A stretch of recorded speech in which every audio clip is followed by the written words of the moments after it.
The death of 26-year-old CA Anna Sebastian, who was working in Ernst Young in Pune, has brought to the fore many important questions that we have been asking in India, but it really puts the spotlight on what kind of work culture we are encouraging and practicing. Are employers pushing the employees way too much in the name of success and ambition? Are employees failing to set boundaries for themselves at the cost of their mental and physical health? These are some questions that we have to discuss at a time like this. And to discuss this, joining me are two experts who can give us viewpoints from very different angles. My first guest is Amit Jain, who's the CEO of TeamLease, a company based in Bengaluru that specializes in hiring and other HR services. And my second guest is Professor Dr. P Manokar. He's a senior interventionalist cardiologist at the Kaveri Hospital. But before I go across to them, a quick request from all of us here at the News Minute. We have been doing stories on everything that's relevant to the people, and we've been doing this only with your support. We don't take advertisements either from governments or big corporates. And that's exactly why we can be only your voice. If you like our journalism, then do consider supporting us. Do become a TNM subscriber. So my first question to you is Mr. Jain. The first question is to you. We spoke to the family today, and one thing that they pointed out is that many of her managers, her seniors, used to dump a lot of the work that they had on her because she was a fresher. And this is one concern that many parents have expressed, that when they get freshly recruited, then their children have to bear the burden before they can go ahead. Is this something that you've heard of? Is this a common practice? I think there are maybe a couple of points I want to bring up on this. One is, Pooja, we just need to make sure that we are hearing both sides of the voice. I think I'm not sure what the manager or the organization there has to say on this, but in general, I would agree. There is a baptism by fire that typically happens when you start your career. There is no denying that. Now, normally, what also happens is when a fresher starts his or her career, even they are kind of all gung ho and they want to do their best and ensure that their career starts off on the right note. I think that's pretty normal. About the point you made of work being dumped on freshers, I would agree, but I would also say that in many ways, as we go through our careers, the manager to subordinate relationship in some ways evolves, but in some ways also does not change. What it means is you typically have to support your manager and he or she will delegate work to you. So that fundamental principle of my manager delegating work to me does not really change. I think there is a degree of that being higher with freshers, but if is that something that happens only at the fresher level? I suspect not. In fact, I would say fairly confidently that that is something that happens and you have to deal with that throughout your career. Right. We also get the perspective from a doctor, a cardiologist. Doctor, if I can come to you. I was looking at, the testimony, what the parents have expressed. They say that in June, she was experiencing chest pain. When they visited her in Pune, they had taken her for a checkup. And the doctors there said that, when they examined her through an ECG, her heart condition seems to be all right. She doesn't have any heart condition, rather. But they said that it was a lack of sleep. It was, the kind of pressure that she was under that was giving these kind of signs. How do you read this? Is this a common symptom when somebody is sleep deprived? In fact, I would put this in a different perspective. If you ask a common man, if you are deprived of sleep, if you are deprived of food, if you are deprived of water, so how long somebody would survive? So there is data on this, that if you are deprived of food, you may survive for maybe 70 odd days. If you are deprived of water, you may live for 21 days. And if you are deprived of sleep completely, you are expected to die in 7 days. So these are based on some prisoner experiments. So this just highlights how sleep deprived can, really hurt the health a lot. In fact, we are going one step further and looking at data about people who do night shifts. And there is clear data among nurses who do night shifts. There is a clear data that the life expectancy of people doing regular night shifts in their life career, their life expectancy is 3 to 4 years lower than people who have never done night shifts. So definitely, sleep is a very integral part of health. In fact, many of my patients say, I don't have time for exercise, I don't have time for sleep. Then I say, better sleep than exercise. So it may sound little antithetical to conventional wisdom, but that's how I tell my patients who tell I don't have time to sleep, I don't have time to exercise. I say, given a choice, sleep first. And coming to this particular situation, a normal ECG doesn't in any way rule out heart disease. So that's a common myth I want to dispel through this forum. Very often we face this scenario that people go to a hospital, get a ECG done, ECG is normal, then somebody says it is gas trouble, and they are sent back home. And in my entire career, I can quote at least 200 cases, of which at least 10 of them were doctors. So this myth is so strong that people have gone back home despite the fact that they are having an ongoing heart attack. So a normal ECG does not rule out heart disease. This is something I want to vociferously emphasize here. Further, clinical evaluation with other things like echocardiogram or a treadmill is more important in making a diagnosis that everything with the heart is normal. So this common myth that an ECG is normal, that means everything is hunky dory about the heart, is a very common misconception even amongst doctors. So forget about laymen, even amongst doctors, this is a common myth that gets multiplied and people believe it. So a normal ECG in no way ensures that everything in the heart is fine. So you're saying that if somebody goes with a chest pain and an ECG is administered and they said there's nothing wrong, do not stop at that. Go take it a step further, do a treadmill test or something, and then determine what is the cause. Is that right? So usually when somebody comes with a chest pain, we do not do a treadmill. The usual protocol recommended by the American Heart Association for somebody who presents with chest pain is, first of all, they recommend is clinical evaluation. Number two, serial ECGs. So somebody is having a heart attack. So serial ECGs give more information than a single point ECG. So some maybe a ECG after an hour or so helps. Third is enzymes, that is biomarkers. These are small molecules which are detected in the blood, which detect a heart attack. So that's the general recommendation. If somebody comes with chest pain, which is considered as clinically probable cardiac in origin, the recommendation that he should be under observation for at least 4 to 6 hours. By the time the biomarkers, the ECG should show up something.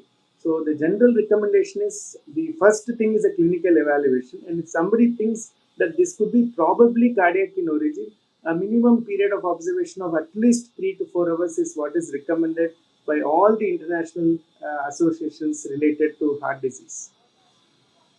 In case anything is negative in all these things, then maybe we may tell the patient, come back after 2 weeks, we'll do a treadmill and see. So somebody with comes with ongoing chest pain, definitely we do not recommend a treadmill. But treadmill is the best way to look for in asymptomatic people. If you ask me or sir or you, and we ask what is the best way to predict non-invasively heart disease, then treadmill would be the best non-invasive physiological test available in cardiology.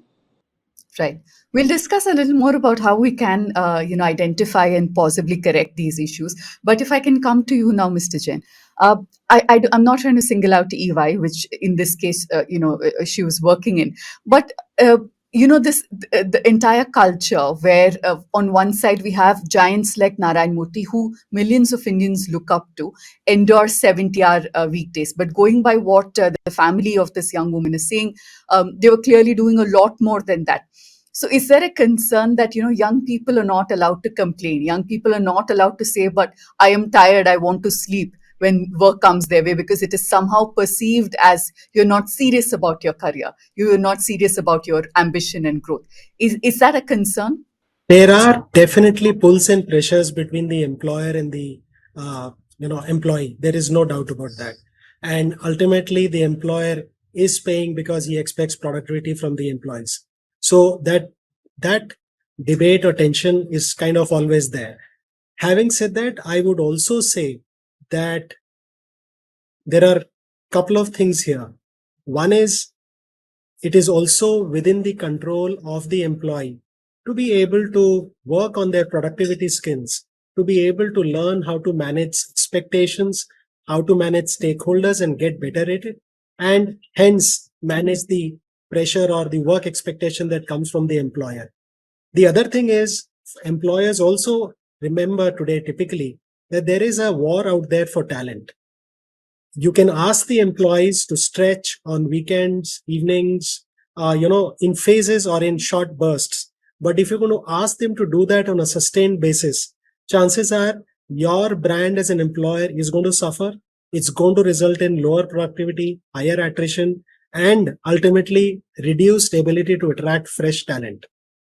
So, lot of progressive employers actually make it a point to take a three-step journey on this. What are those three steps? First is simply measure, whether it is connects by the HR team, employee surveys. But the first step is to simply measure how are my employees feeling. Once you get the data, you analyze that data and you figure out, okay, what is the data telling me? And the third step is obviously to take action if the data is telling you something which is concerning. So I would say that there are a lot of progressive organizations that who are very sensitive to this.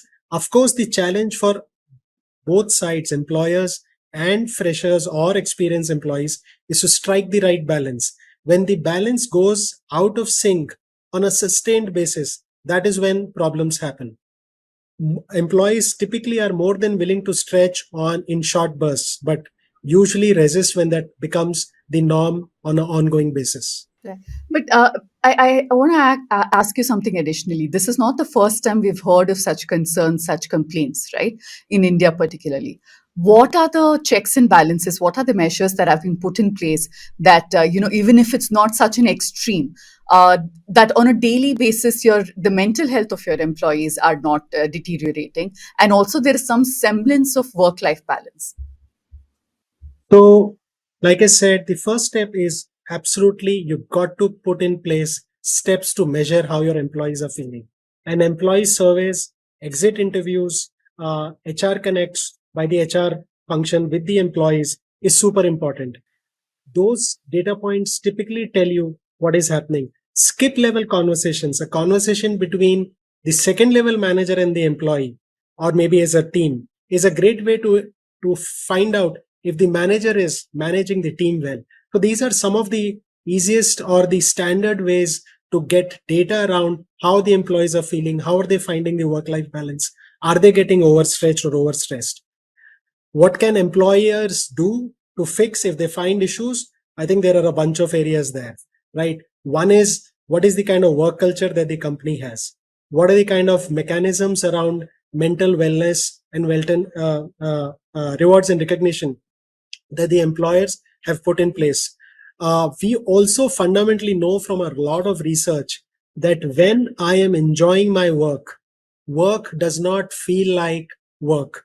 I enjoy it. And even if I am stretching for hours, I enjoy it and I don't feel the stress. But when things are tough or things are not going so well, then the work life balance related issues typically come up. So in happy organizations, successful organizations, where the teams are making a lot of progress in terms of business metric, are getting appreciated for it and are getting rewarded for it, chances are some of these issues are going to be there to a reduced extent. But in challenging environments, these issues get multiplied, or they get echoed from all corners. A quick counterpoint, I completely agree with you that when you love your job, it doesn't seem like work, and it's something I personally would endorse. But isn't it a fact that irrespective of how much you enjoy your work, if you're working long, tedious hours on a continuous basis, like Doctor was pointing out, that still will take a toll on your health, because there are two elements, right? Yeah, probably your mental health is okay because you're enjoying what you're doing, but physically you're not able to sustain for so long. Isn't that a concern too? Oh, completely agree. Like doctor said, and doctor, your points were fascinating, I thought. But like he said, sleep, if you deprive it for 7 days, it's not going to happen. So the moment you push anything to extreme, good becomes bad, right? If I love my job, but if I'm not going to take care of my physical and mental health, and I'm just going to go all in and just completely ignore all aspects of me as a human being, it is a recipe for disaster. Completely agree with you. Right. Doctor, I know you wanted to come in between, but if I can just ask you a quick question.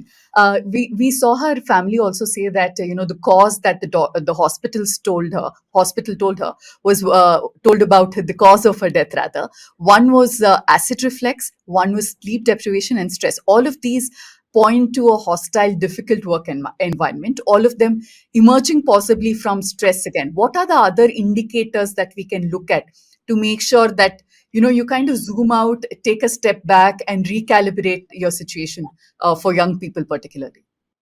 uh, as he said, the first point I liked is, if you love your job, this is true, because what happens in most of our patients is when we do residencies, we have, unlike what Narayanamurthy sir told, we have some 90-hour weeks. And we enjoyed it, and we never felt it as a burden in our younger days. But yes, as age catches up, doing a 90-hour week is not so easy for me today.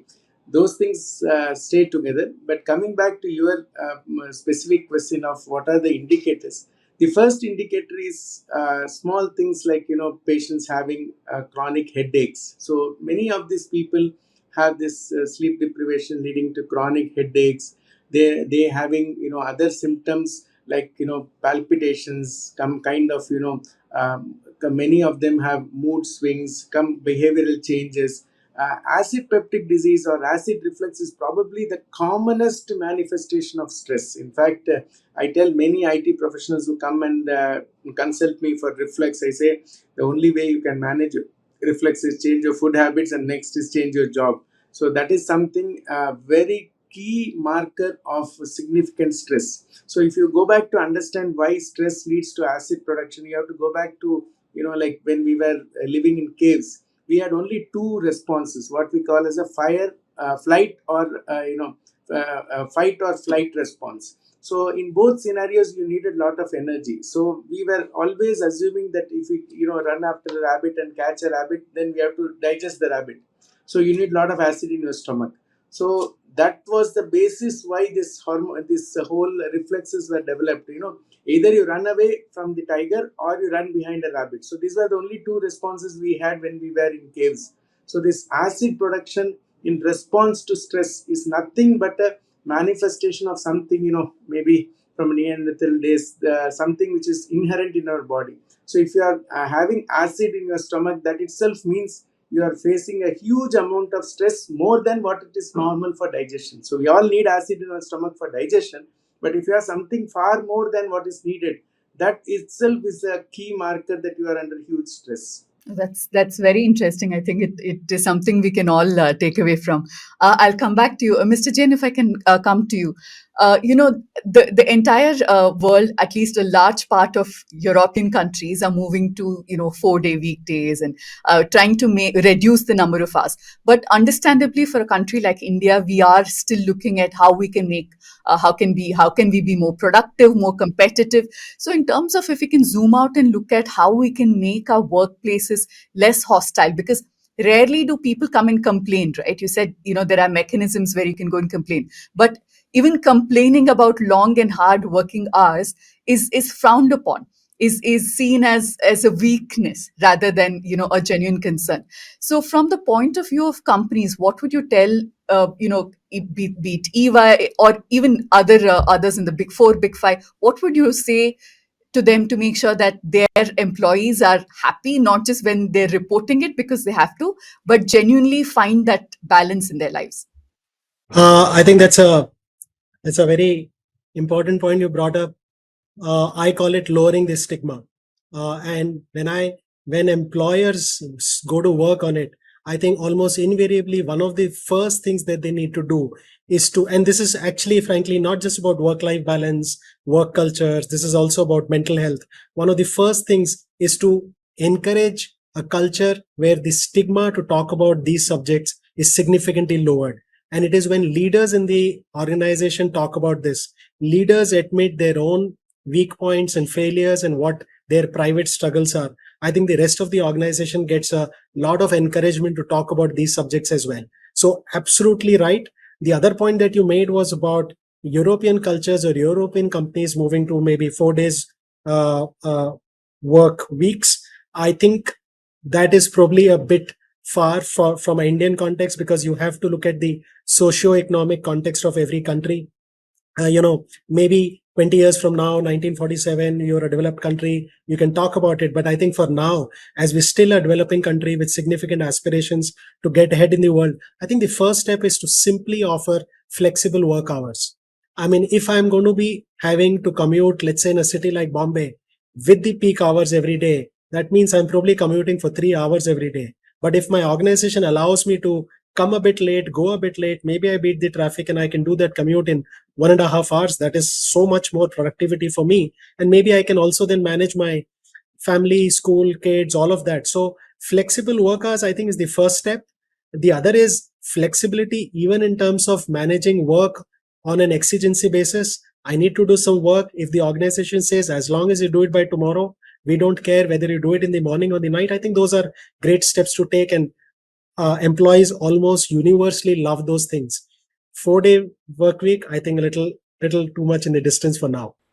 No, I agree with you that it might not be applicable to India. I completely take your point. I like the fact, the stigma point that you made, I think is very relevant.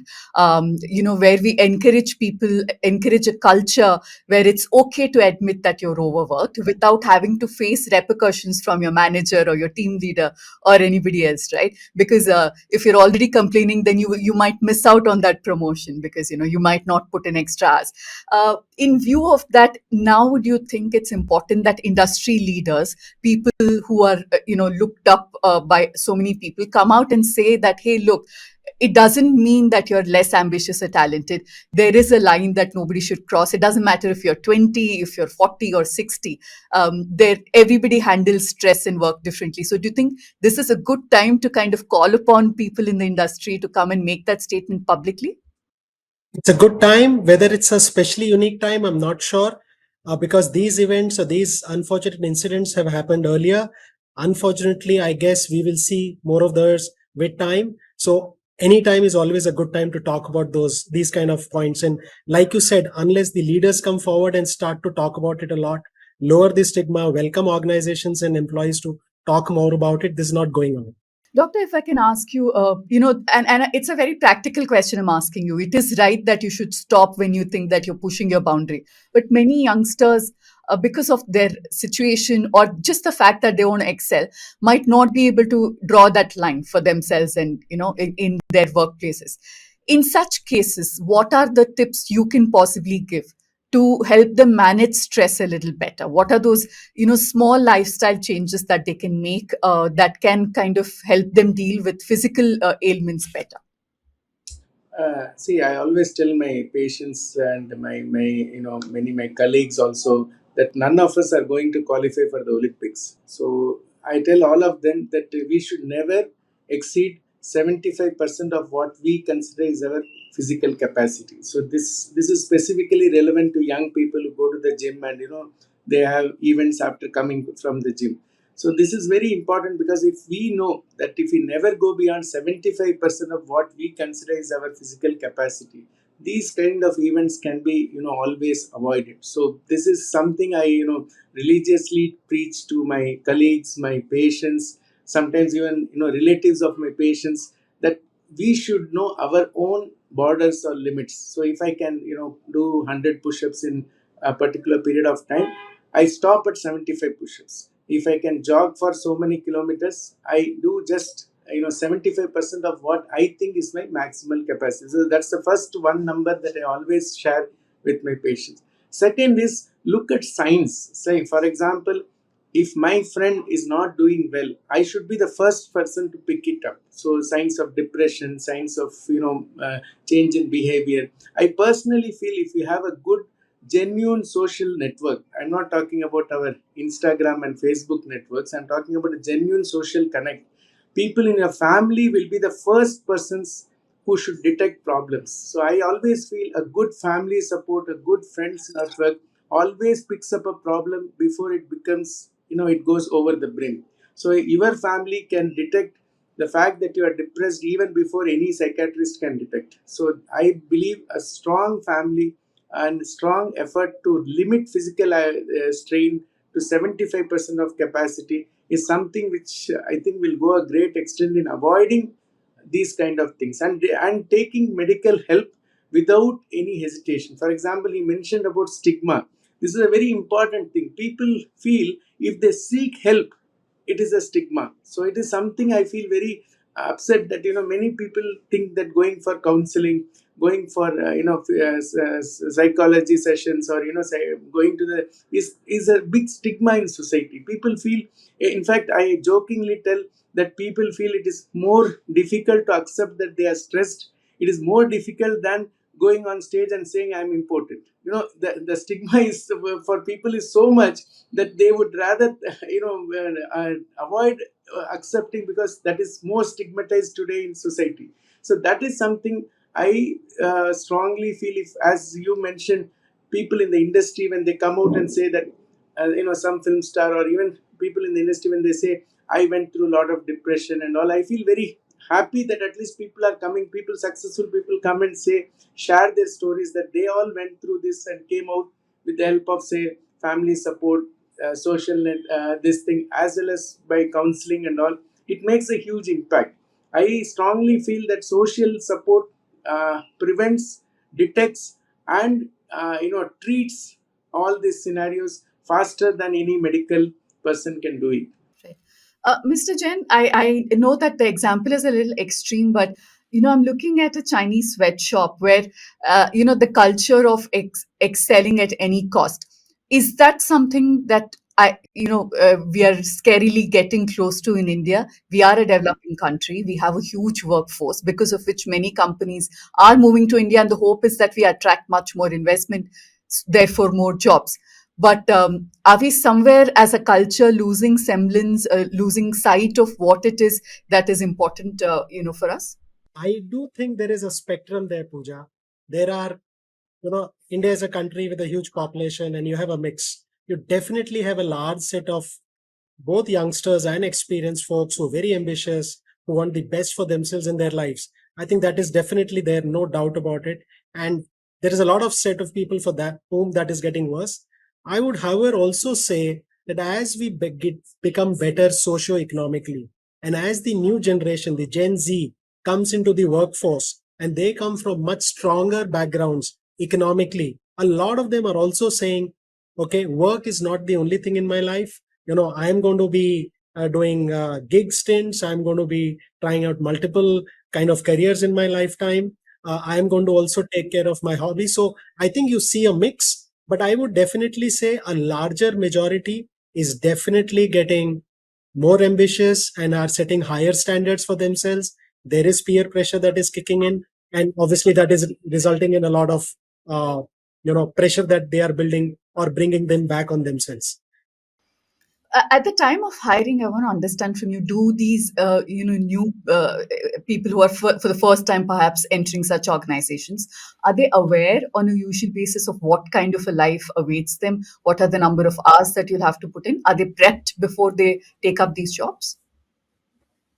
I think they would probably have some idea of the number of workers, but I think the question can be asked in a much broader sense. Do they really know what working life is going to be like and how that's going to change their life overall?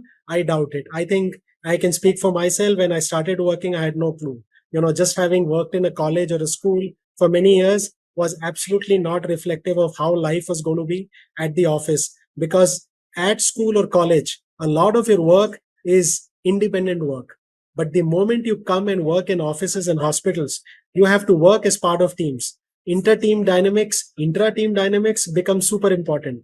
How do you manage your stakeholders, and how do you manage expectations from the stakeholders? How do you communicate with them? These are characteristics or variables which become super important.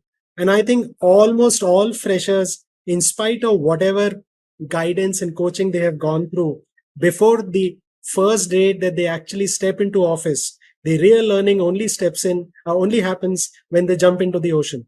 So I think for most of them, the first year is probably one of the most memorable years of their life and career, for some in good ways, for some in bad ways.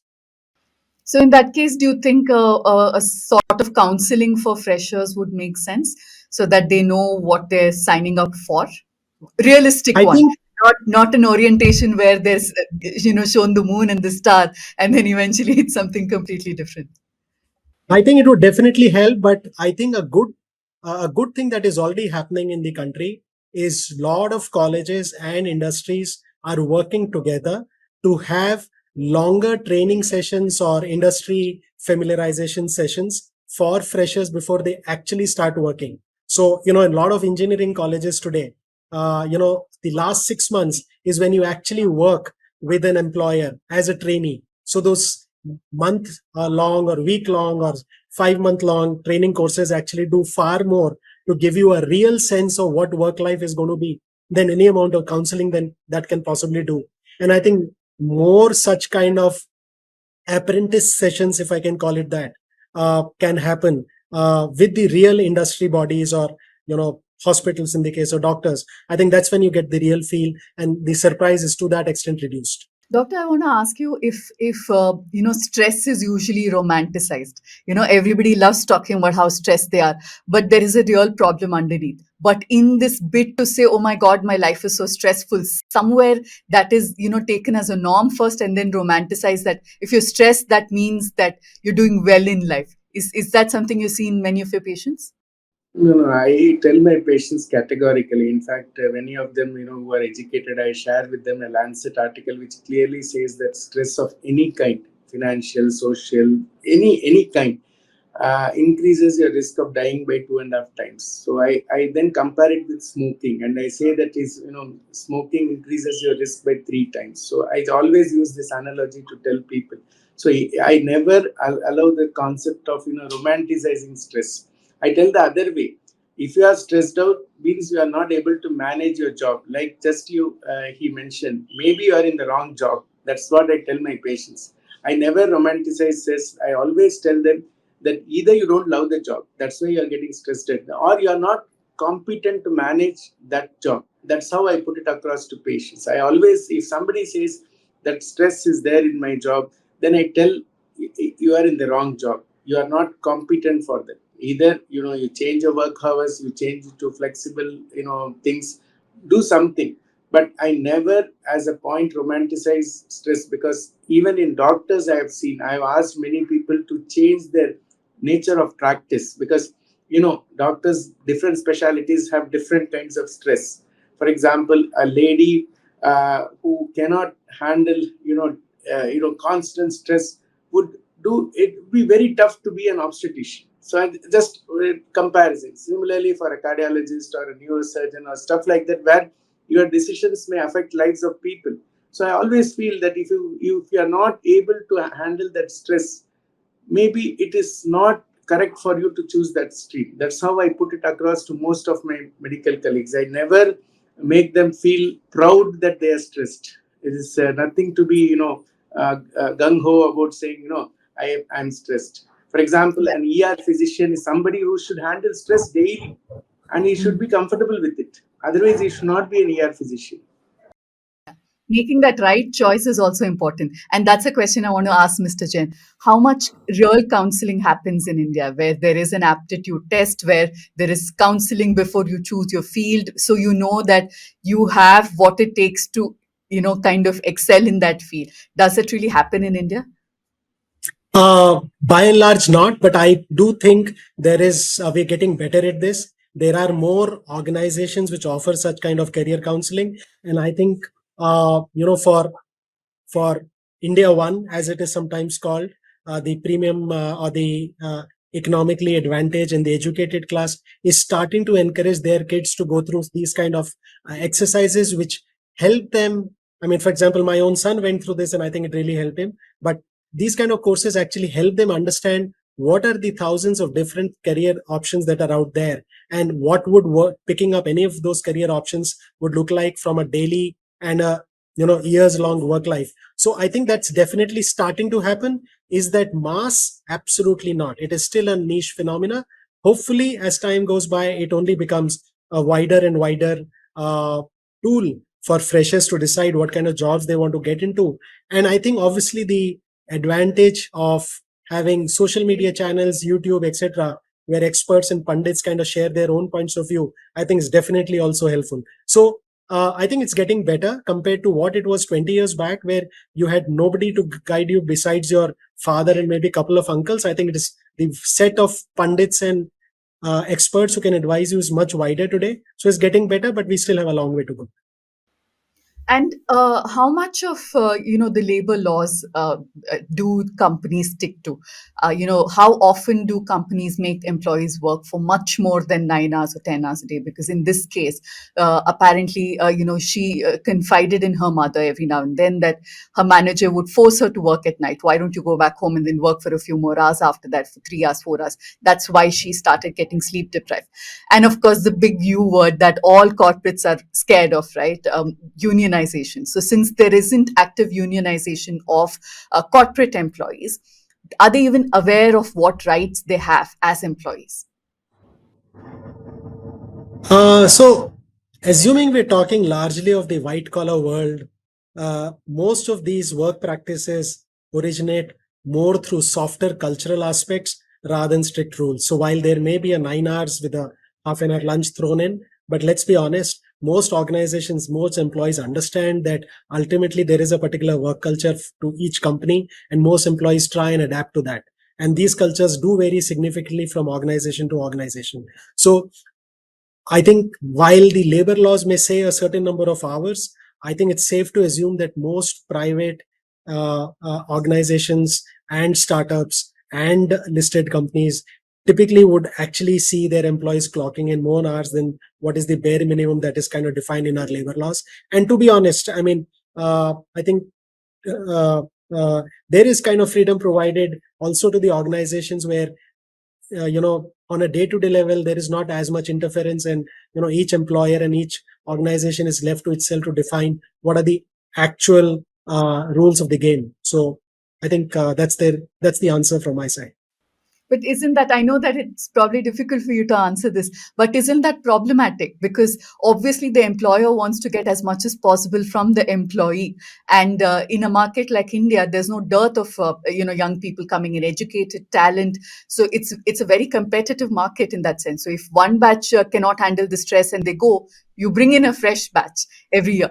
So doesn't that give an unfair advantage to the employers, I beg your pardon, to kind of push the boundaries and get them to work much longer? Because that 9 hours, 10 hours work day makes sense, right? Because that is there with some reason, some logic that you shouldn't be made to work for longer than that. So what can we do as a country to change that power dynamic? Actually, I don't think it's difficult for me to answer. I think, like I said earlier, anything if you do on a sustained basis is going to result in your employer brand getting damaged in the long run. It's going to become difficult for you to attract talent, and you're going to see higher attrition, lower productivity. So I completely agree with you, employers push the boundary. I don't think there is any doubt about that. But thankfully, because there is competition for talent, that is something you cannot push beyond a point. The other point is, good organizations also enable their employees to work on learning how to improve productivity. I think that's the other area. So, which means you can do the same amount or more work in lesser number of hours. So that's the other aspect that a lot of organizations invest in training their employees on. Right. I hope more and more people talk about this because, we have the largest young force in the world. And going forward, this is not what we would encourage our youngsters to, work like, where you're pushing yourself to the boundaries and all of this at the cost of your physical and mental health. In final thoughts, what is your message, Doctor, to employers and employees listening into this conversation? Uh, First thing is for all people who work in offices, I want to highlight sitting is the new smoking. So, like you sit for long hours, that's almost equivalent to smoking a cigarette a day. So, that's the first message I want to share with people who are predominantly working in offices. Second is, I always feel that as a country, we are the youngest. You mentioned you are the youngest workforce. I wanted to add the sad part. We are the world's diabetes capital in terms of number of patients with diabetes in the world. We are the only country in the world where obesity pandemic is preceded by the diabetes pandemic. Worldwide, it's the other way around. So that's the first thing. So we have bad genes, and then we have bad habits. Then we end up with bad heart and more disease. So definitely, stress is a key component of heart disease. So as a cardiologist, I definitely would say that stress is work stress is a predominant reason for people fighting. I want to say it in a very sadistic fashion. India is the only country where the a young employee comes for heart disease treatment who is brought by a father who is healthy. So it's sometimes it pains me to see such a scenario. So it is a sad truth of the so-called young culture that we are talking about, and we are kind of sermonizing as if that is good, which is not good. Maybe our parents had better health. So that is something this is a world heart day which coming up. I would strongly emphasize people to take their heart health far more seriously, and such events, such incidents, at least should make us think 10 times before putting our heart at risk of any nature. Thank you. Mr. Jain, last words, last thoughts. I think two simple thoughts. Look at life holistically. Work is one aspect of life. Second, find work which you love. You'll be okay. Right. Thank you so much for both of you for joining and expressing from two very varied perspectives. But I think the message is loud and clear. Don't push your limit, and at the end of the day, prioritize yourself, your boundaries, and that is the first step, irrespective of whether you're a junior or a senior. Thank you for watching us.